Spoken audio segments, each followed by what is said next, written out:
बोल भारत माता की, भारत माता की। आज एक ऐसा शुभ काम शुरू हुआ है, तो सबसे पहले मैं रोड तो बनते रहेंगे, स्वीकृत होते रहेंगे, लेकिन बांदीकुई की धरती पर हनुमान जी महाराज के मंदिर के सामने हम दोनों विचारधारा, पार्टियों के अलग अलग विचारधारा अलग अलग होती है, और चुनाव जब जीत लेते हैं तो हम दोनों का एक ही धर्म और कर्म है। इसलिए भाई राणा जी पधारे तो मुझे बहुत अच्छी बात लगी कि हम मिलकर जन सेवा करेंगे। आज मंच पर विराजे हुए हमारे जिला अध्यक्ष, सभी सरपंच साहिबान, भाई केलई वाले सरवण जी और गणेश सिंह जी, स्थानीय सरपंच, और मैं सोचती हूँ कि आप सब हमारे सामने खड़े हैं। आपने अभी भाई खटाना जी का उद्बोधन सुना। ये सही बात है कि नौजवान कोई नेता बनता है तो उसका विजन बहुत आगे तक होता है, बहुत दूर की सोचता है। भाई सचिन पायलट एक ऐसे पिता का पुत्र है कि जिसके मन में जन सेवा और ग्राम सेवा सदैव समाहित थी। आपने भी उनका जिक्र किया, मैं भी उनको साधुवाद देती हूँ, जिक्र करती हूँ। और साथ ही एक बात कहूँगी, अभी जो ये सड़कें मंजूर हुई, पीडब्ल्यूडी का राजस्थान का महकमा सांसदों की अभिशंसा के बाद ही इन सड़कों को अनुमोदित करता है, और सांसदों की अभिशंसा पर्सनल नहीं थी, स्थानीय लोगों से पूछ कर ही और यहाँ के प्रशासन तंत्र से पूछ कर ही इस काम को किया। मैं ये सोचती हूँ कि 22 करोड़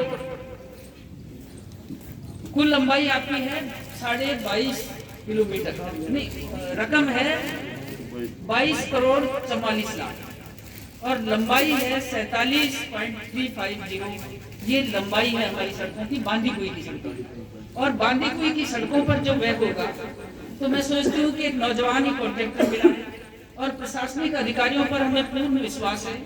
भाई खटाना जी ने जो बात कही कि वाकई में मजबूत चीज बने, कहीं ऐसा ना हो कि जैसे ही सड़क बनी और उसकी कंक्रीट निकलकर बाहर चली जाए और गड्ढे पड़ जाए।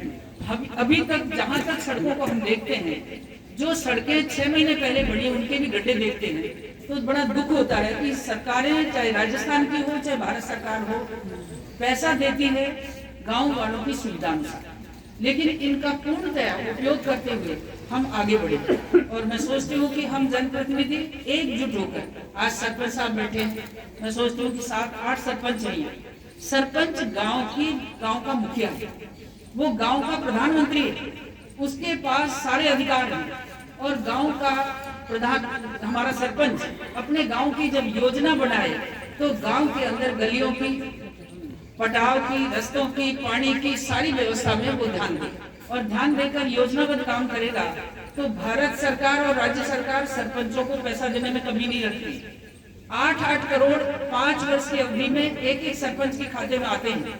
8 करोड़ यदि आते हैं तो प्रति वर्ष 7-8 करोड़ आएंगे प्रति 5 वर्ष, तो कितना काम हो जाएगा। लेकिन हमें काम कम दिखाई देता है। वहाँ नरेगा में आपको छूट है कि जितना भी आप प्लानिंग करेंगे, जितनी योजनाएं बनाएंगे, उतनी स्वीकृति आपको मिलेगी, और उसमें ज्यादा से ज्यादा काम लें ताकि लोगों को रोजगार भी मिले। क्योंकि अपना ये क्षेत्र ऐसा है कि बहुत एरिया में, बांदीकुई एरिया में पानी की कमी है, और पानी की कमी रहते हुए घर के अंदर मजदूरी की जरूरत पड़ती है।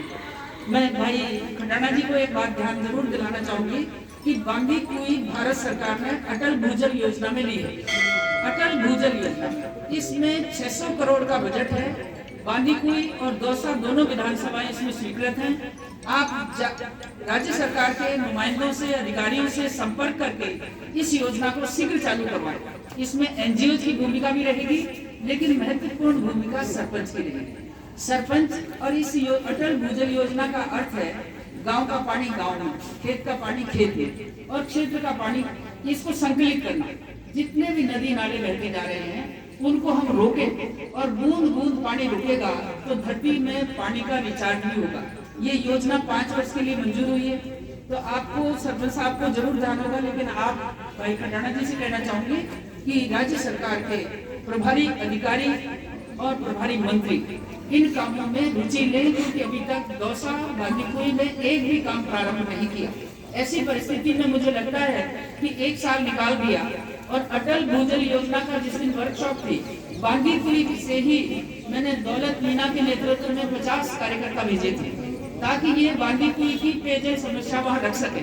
और विज्ञान भवन में इसका कार्यक्रम हुआ था, उस समय ये लोग गए थे और इन्होंने बात रखी। इसके अतिरिक्त भी मैं ये सोचती हूँ कि ये सड़कों का जाम और सड़कों के साथ साथ एक बहुत बड़ा हाईवे बन रहा है।